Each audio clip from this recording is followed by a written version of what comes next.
பட்ஜெட்டும் அந்த நிதிநிலை அறிக்கையும் சரி, குடியரசுத் தலைவர் உரையும் சரி, பகட்டு உரை, ஏமாற்றம் அளிக்கும் உரை.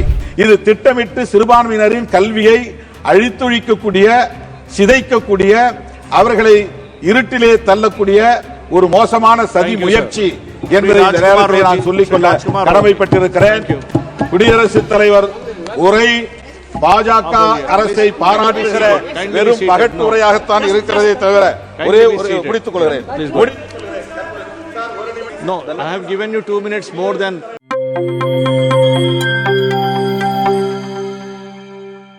மாண்புமிகு அவைத் தலைவருக்கு வணக்கம். குடியரசுத் தலைவரின் உரை மீதான நன்றி தெரிவிக்கும் தீர்மானத்தில் உரையாற்றக்கூடிய இந்த அரிய வாய்ப்பை எனக்கு வழங்கியமைக்காக முதலில் என்னுடைய நன்றியை உரித்தாக்குகிறேன். மேதகு குடியரசுத் தலைவர் அவர்களின் உரை பட்ஜெட்டுக்கான ஒரு முன்னோட்ட அறிக்கை என்று நாம் கூறலாம். நிதிநிலை அறிக்கையில் இந்த அரசு என்ன அறிவிக்கப் போகிறது என்பதை முன்கூட்டியே அறிவிக்கக்கூடிய ஒரு உரையாக குடியரசுத் தலைவரின் உரை அமைவது இயல்பானது. அந்த வகையிலே பார்க்கிற போது பட்ஜெட்டும் அந்த நிதிநிலை அறிக்கையும் சரி, குடியரசுத் தலைவர் உரையும் சரி, நம்பிக்கை ஊட்டுவதாக இல்லை. பட்டியல் சமூகத்தினர், பழங்குடியினர், சிறுபான்மையினர், இதர பிற்படுத்தப்பட்ட வகுப்பினர் உள்ளிட்ட விளிம்புநிலை மக்களுக்கு மிகுந்த ஏமாற்றத்தை அளிக்கும் உரையாக குடியரசுத் தலைவரின் உரை அமைந்திருக்கிறது என்பதை வேதனையோடு நான் குறிப்பிட கடமைப்பட்டிருக்கிறேன். அவற்றில் பல குறிப்புகளை நான் சுட்டிக்காட்ட விழைகிறேன். 25 கோடி மக்களை வறுமையிலிருந்து மீட்டிருப்பதாக சிலாகித்து பேசியிருக்கிறார் குடியரசுத் தலைவர். ஆனால் இன்னும் கோடானு கோடி மக்கள் வறுமையிலே உழன்று கொண்டிருக்கிறார்கள், விலைவாசி உயர்வால் அல்லல் பெற்றுக் கொண்டிருக்கிறார்கள் என்பது குடியரசுத் தலைவரின் பார்வைக்கு வரவில்லையோ என்கிற வேதனை மிஞ்சுகிறது. 3 கோடி வீடுகளை புதிதாக கட்டப்போவதாகவும் பெருமை பொங்க கூறியிருக்கிறார் குடியரசுத் தலைவர் அவர்கள். கடந்த பட்ஜெட்டின் போது, கடந்த கூட்டத்தொடரின் போது குடியரசுத் தலைவர் அறிவித்த பல அறிவிப்புகளை இந்த கூட்டத்திலும் அறிவித்திருக்கிறார். அதிலே ஒன்றுதான் இந்த வீடு கட்டும் திட்டம், பிரதமரின் வீடு கட்டும் திட்டம். கடந்த முறை 54,500 கோடி ரூபாய் ஒதுக்கீடு செய்து அதில் 32,400 கோடி மட்டுமே செலவழித்திருக்கிறது அரசு. சரிபாதியாக செலவை குறைத்து விட்டார்கள். 22,100 கோடி ரூபாய் செலவிடவில்லை. இதனால் இந்த பிரதமரின் வீடு கட்டும் திட்டம் முழுமையாக நிறைவடையவில்லை. ஆங்காங்கே தொடங்கிய பணிகள் அப்படியே கிடக்கின்றன.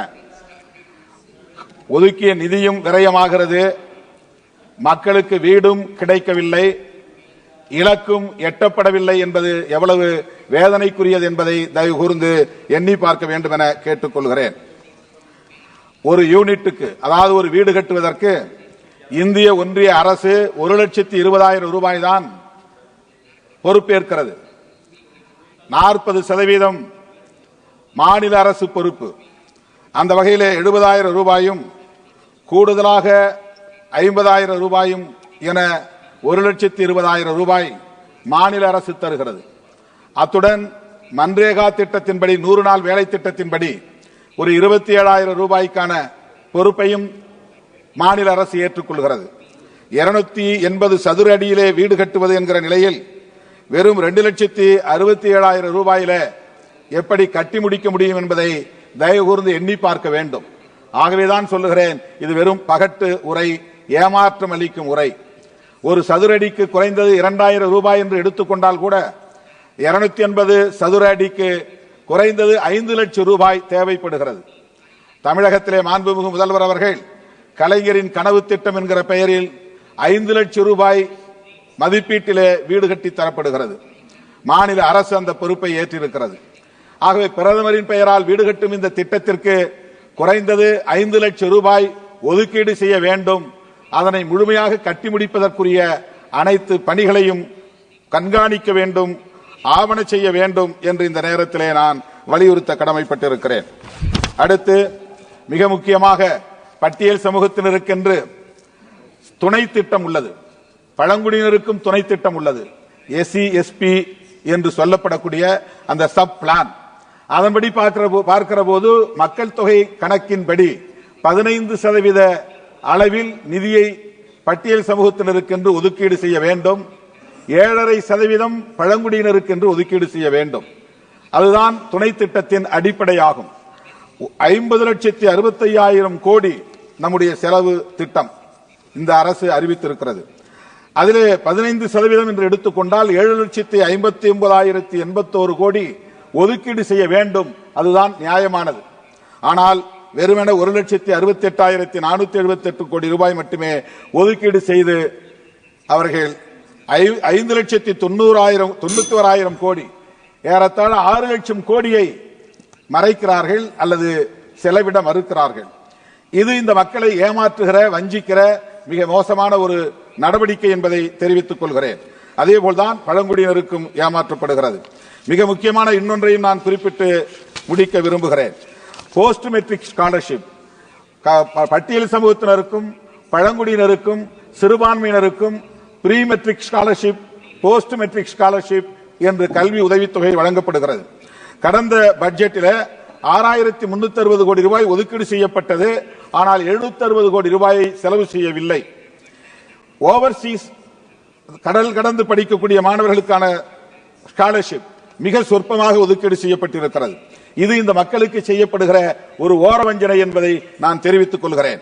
மிக முக்கியமாக சிறுபான்மை சமூகத்தினரை சார்ந்த மாணவர்களுக்கு ப்ரீ மெட்ரிக் ஸ்காலர்ஷிப் போன முறை 326 கோடி ரூபாய், இந்த முறை அந்த 326 கோடி ரூபாயில் வெறும் 90 கோடி தான் செலவு செய்திருக்கிறார்கள்.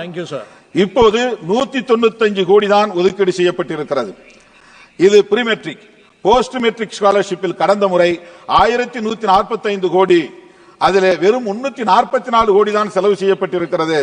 இப்போது அதையும் 700 கோடி குறைத்து 413.9 கோடி தான் ஒதுக்கீடு செய்யப்பட்டிருக்கிறது. இது திட்டமிட்டு சிறுபான்மையினரின் கல்வியை அழித்தொழிக்கக்கூடிய, சிதைக்கக்கூடிய, அவர்களை இருட்டிலே தள்ளக்கூடிய ஒரு மோசமான சதி முயற்சி என்பதை இந்த நேரத்தில் நான் சொல்லிக்கொள்ள கடமைப்பட்டிருக்கிறேன். குடியரசுத் தலைவர் உரை பாஜக அரசை பாராட்டுகிற வெறும் பகட்டுரையாகத்தான் இருக்கிறதே தவிர ஒரே முடித்துக் கொள்கிறேன். No, I have given you 2 minutes more than I have given you 2 minutes more than what is allotted to you. Thank you. Please go ahead. Sabapathi மहोदय என்பதை சொல்லி இந்த வாய்ப்புக்கு நன்றி கூறி முடிக்கிறேன். धन्यवाद सभापति महोदय.